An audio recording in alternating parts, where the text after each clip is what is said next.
What would you do, if you walked into your own bank and they tried to throw you out like a criminal? No raised voice. No threat. Just your skin, your name, and $75,000 they refused to give back. But here's what they didn't know. He owned the place.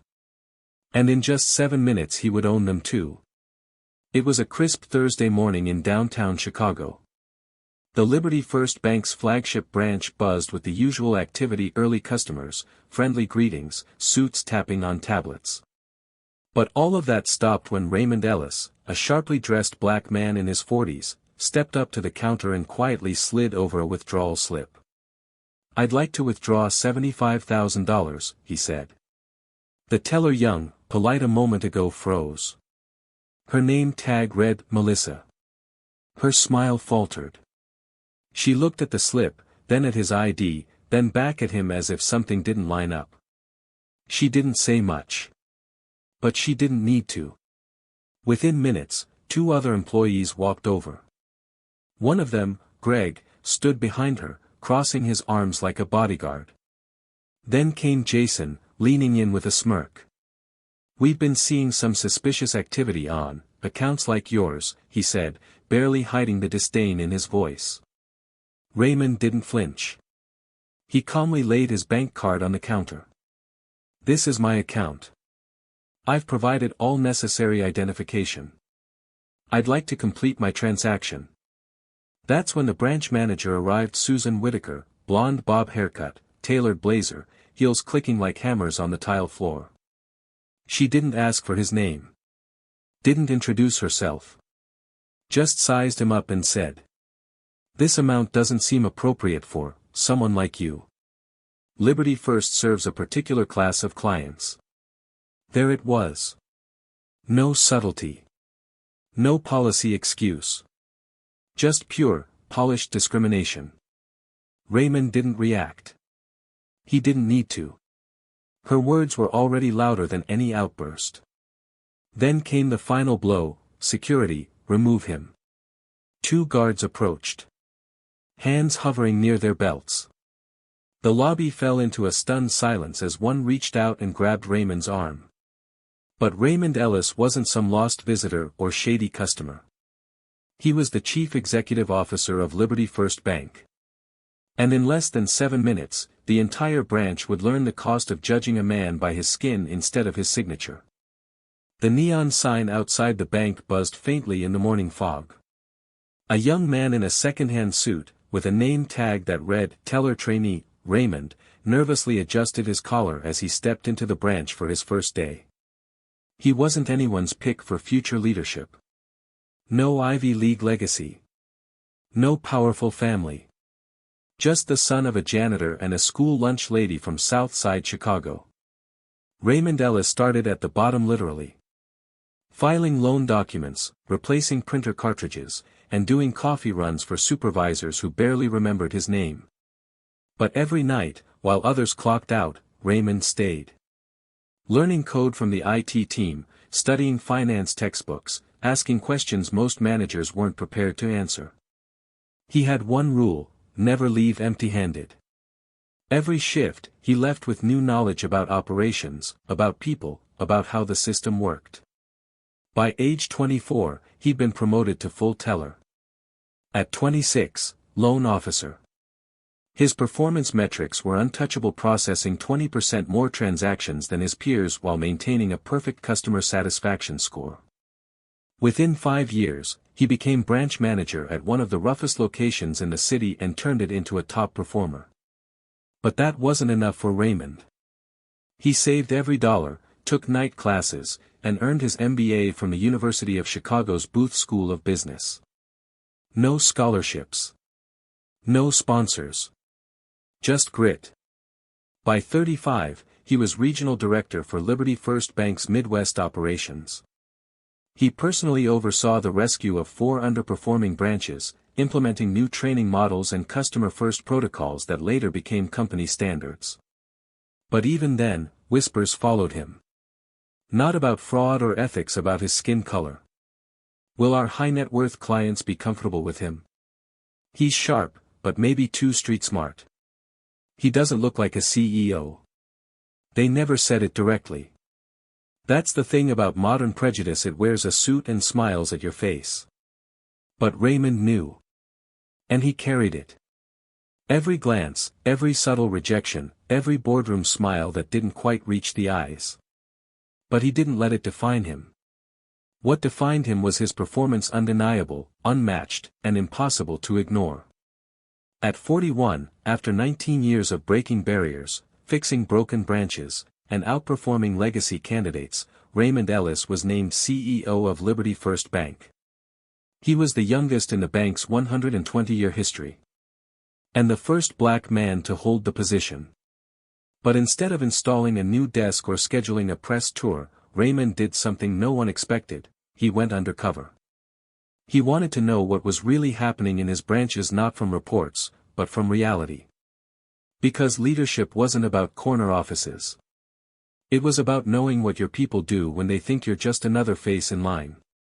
It was 9:15 a.m. on a quiet Tuesday when Raymond Ellis walked through the revolving doors of Liberty First Bank's flagship branch, dressed in a plain navy hoodie, dark jeans, and worn sneakers.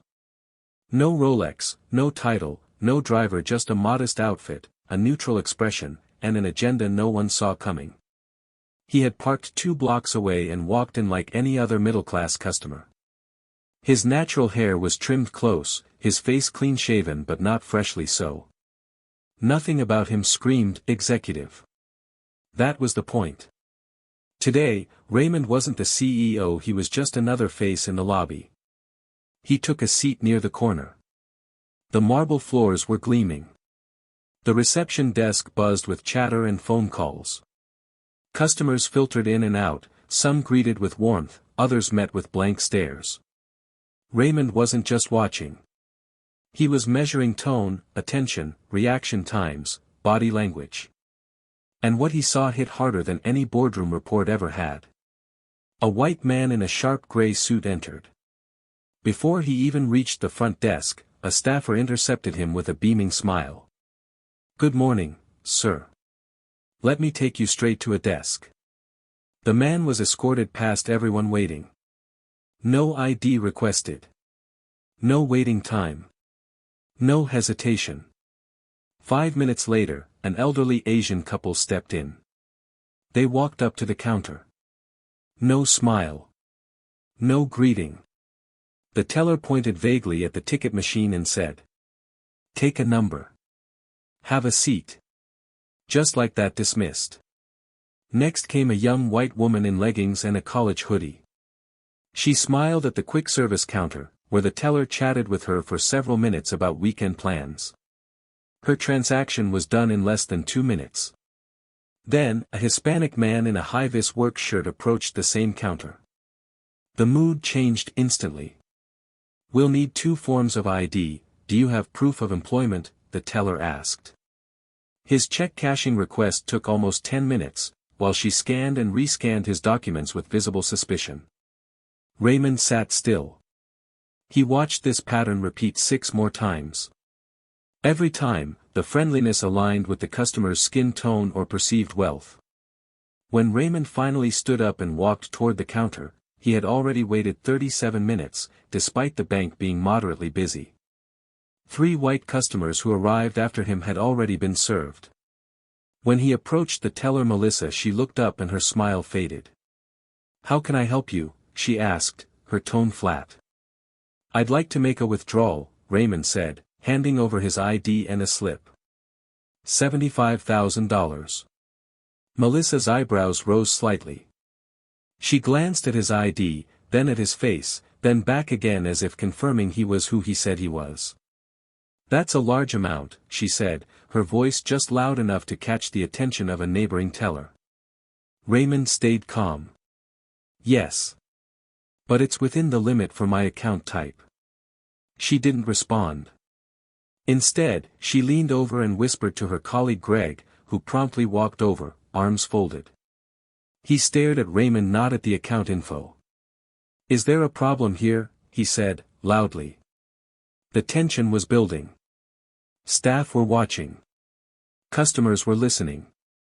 And for the first time in 2 decades, Raymond felt like he was no longer undercover. He was under attack. The lobby of Liberty First Bank had gone quiet, not peacefully quiet, but the kind of stillness that comes right before a storm. All eyes were now on Raymond Ellis, who stood at the counter, dignified but surrounded by suspicion. Greg hovered behind the teller like a hawk, and soon Jason, another banker with a smug grin, joined him, arms crossed, eyes scanning Raymond's modest clothing like he was a puzzle that didn't quite fit. "We've seen some odd activity on accounts like this," Jason said, making sure everyone in earshot could hear him. Raymond responded calmly. "There's nothing odd. I've been a customer here for years. Everything you need is right in front of you, my ID, my card, my account number." But Jason wasn't finished. He leaned in and said with a smirk, "You understand, right? We just need to verify the money is really yours. It's for your protection." Raymond didn't blink. "Of course. But I'd like to complete my withdrawal now." Jason turned and motioned for someone else. That's when Susan Whitaker, the branch manager, entered the scene like she owned the oxygen in the room. Tall heels, tailored navy pantsuit, and a face polished with forced concern. She didn't greet him. Didn't even ask his name. "Sir, there seems to be some confusion with your transaction," she said. Raymond, still calm. "There's no confusion. I'm simply trying to access my own money." Her voice sharpened. $75,000 is a substantial amount. "May I ask what it's for?" That question hadn't been asked of any white customer making large withdrawals that morning. But here it was, hanging in the air like a challenge. Raymond responded, "It's for my use." That should be enough. But it wasn't. Not for Susan. She scoffed, "This amount doesn't seem appropriate for someone like you. Liberty First serves a certain class of clientele." The mask was off. Her words cut like glass. Greg smirked. Jason actually laughed. Raymond said nothing. That silence made her angrier. "Security," she barked. "Escort this man out now." Two guards moved quickly. One of them, broad-shouldered with a buzz cut, gripped Raymond's arm lightly, not yet forceful but ready. Still composed, Raymond spoke quietly to the guard. "I've provided full ID. I haven't raised my voice. I'm simply trying to withdraw money from my account." The guard looked conflicted. His grip tightened, but something about Raymond's calm unnerved him. Raymond reached slowly into his coat pocket. Tension spiked. The guard's hand hovered near his belt. But Raymond didn't pull a weapon. He pulled out a phone. And calmly, he dialed a number. "Yes, hello. This is Raymond Ellis.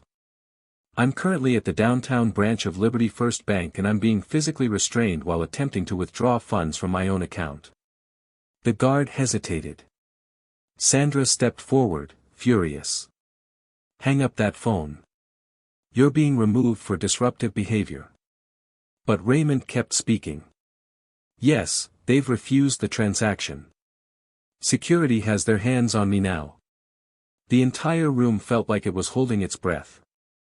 Then he said it, the words that cracked the ceiling. "Michael, I need you at the downtown branch immediately. They've put their hands on me." The name Michael, as in Michael Chambers, the executive vice president of operations, landed like a grenade in the middle of the marble lobby. Jason's eyes widened. Greg's mouth parted. Even Susan blinked, unsure for the first time. The security guard let go.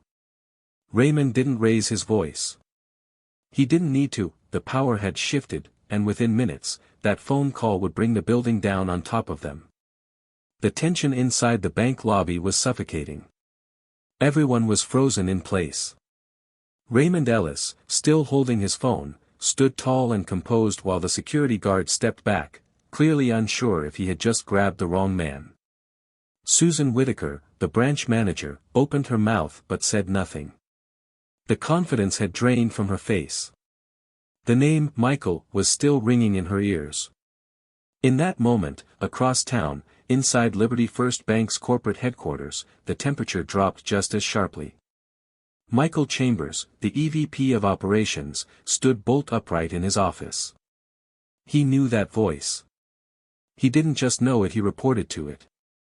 Raymond Ellis wasn't just any executive. He was the CEO of the entire bank. Michael's face turned pale as he snapped into action. "Get me the security feeds from the downtown branch, now," he barked to his assistant. "And lock the doors. No one leaves that branch, especially not the manager or staff." He grabbed his blazer, stormed past the boardroom, and hit the elevator for executive express access straight to the lobby level. Meanwhile, in a high-floor conference room, the board of directors was interrupted mid-meeting as a staffer rushed in. "You need to see this," he said, flipping on a massive screen showing the live footage from the downtown branch. The image was crystal clear. There stood Raymond Ellis, the bank's own CEO, being restrained by security while branch employees surrounded him with smug expressions and contempt. The room went silent. "That's Raymond," stammered one of the board members. "That's our CEO," confirmed another. The chairman, Jonathan Reynolds, stood speechless as he watched his top executive being treated like a criminal by his own staff. "Record everything," he ordered. "Every word. Every second. Get legal up here now." Back in the branch, time had slowed. Then it happened. Boom! The double doors of Liberty First Bank's downtown branch burst open, slamming against the marble walls with thunderous force. Everyone turned. In strode Michael Chambers, eyes blazing, voice sharp as steel. "Release him. Immediately." The command silenced the room. The security guards obeyed without hesitation. "Hands off. Heads down." Susan looked up, stunned. Her posture shifted. Her hands trembled as she stammered. "Mr. Chambers. I didn't know you were coming today." Michael didn't look at her. He turned to Raymond and said, "Sir, I'm so sorry. This should never have happened." Then he spun around, voice rising for the entire room to hear, "Do you even know who this is?" Silence. Susan blinked, clueless. Michael turned and pointed. "This is Raymond Ellis, CEO of Liberty First Bank, your boss." The shockwave hit like a tidal wave. Jason stepped back in horror. Greg's mouth dropped open, color draining from his face. Melissa, the teller, trembled visibly. Tears welled up in her eyes. Even the guard who had touched Raymond looked sick to his stomach. Raymond hadn't said a word. He didn't need to. The moment had arrived. They had judged a man they didn't recognize. And now they were about to face a truth they would never forget. The air inside the bank was thick with silence, but not the silence of confusion. This was the silence of fear. Susan Whitaker stood frozen. Her mouth slightly open. Eyes darting between Raymond Ellis and Michael Chambers, as if reality itself was cracking around her. Jason took a step back, stumbling into a chair. Greg just stared at the floor, too afraid to lift his head. Melissa wiped her eyes, her hands shaking so hard she dropped a stack of deposit slips. Raymond stood still in the center of it all. Not angry. Not flustered. Just, certain. His voice, when he finally spoke, didn't rise. It didn't need to. "Susan. Greg. Jason." He said each name slowly. Deliberately. They looked up like children caught stealing in church. "You are terminated. Effective immediately. No speech. No dramatic pointing. Just 3 sentences delivered with more power than any shouting ever could." Susan opened her mouth to object, but no sound came out. Raymond continued, "Your actions today revealed a level of prejudice, disrespect, and ethical failure that this institution will never tolerate again. Liberty First Bank was built to serve every customer with dignity. You've proven you cannot do that." His words cut cleaner than any courtroom verdict. Then he turned to Melissa, the teller who looked on the verge of collapse. You didn't speak up. That silence was complicity. There will be a full investigation into your conduct. She nodded through tears. To the guards, he added, you had a choice. You followed the wrong orders. Your employment status will be reviewed pending compliance review and retraining. Michael Chambers stood beside him, still stunned by the scene. But Raymond wasn't done. He stepped forward and spoke loud enough for everyone, customers, employees, board members watching remotely to hear. This wasn't just about me. This was about every customer who's ever been ignored, questioned, or dismissed because they didn't fit someone's idea of worthy. That ends today. In the back, someone clapped. Then another. And then a wave of applause erupted, quiet at first, then thunderous as customers and junior employees alike understood what they had just witnessed. This wasn't a CEO getting revenge. This was justice, served in a suit and tie. 7 minutes. That's how long it took to go from being restrained in his own bank to terminating the people who thought they had the power. 7 minutes to show what earned authority looks like in the face of ignorant arrogance. Raymond turned toward the exit. His voice calm, his head held high. Let this be the new standard. Not just for this branch, but for every branch. We serve people. All people. That's not a suggestion. That's policy. And with that, he walked out the same doors they tried to throw him through this time, with every eye watching him with respect, not suspicion.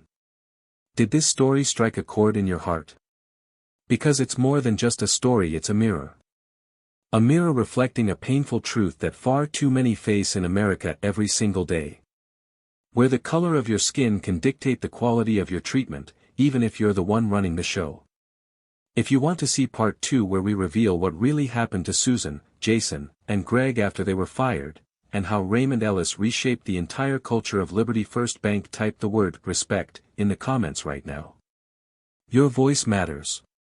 Every comment sends a clear message: discrimination has no place in our society. Like this video if you believe dignity should never depend on appearance. Subscribe to join a community that refuses to stay silent when justice is on the line. And hit that notification bell because the next story might just change how you see the world. Share this video with someone who needs to understand what racial bias looks like in real life, or with someone who's lived it and deserves to know they're not alone. Remember this: change doesn't happen in silence. Your voice, your action, your support, that's how powerful stories become powerful movements.